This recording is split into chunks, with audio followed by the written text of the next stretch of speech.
The Sri Lankan government said on Friday that it will discuss the country's debt restructuring with creditors including India, China and Japan during a meeting next Thursday.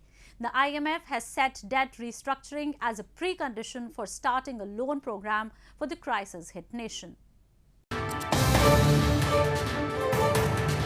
The Sri Lankan government and its creditors will discuss the country's debt restructuring at length at their meeting next Thursday, the government said on Friday, as the island nation struggles to tackle its worst economic crisis. Sri Lanka's creditors include India, China, Japan and some private bondholders. This came a day after the government's chief of staff Sagla Ratnaik met IMF residents for Sri Lanka.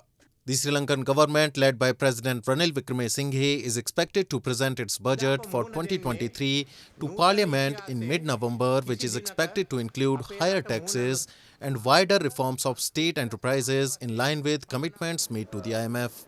Sri Lanka reached a staff-level agreement with the IMF in late August for a $2.9 billion rescue package over 4 years. But its completion hinges on the assurances from Sri Lanka's creditors on debt restructuring. Sri Lanka is nearly bankrupt and has suspended repaying its $51 billion foreign debt, of which it must repay $28 billion by 2027. The financial crisis was partly caused by the steep tax cuts in 2019, which together with the impact of the pandemic resulted in multiple ratings downgrades that locked it out of the international financial markets.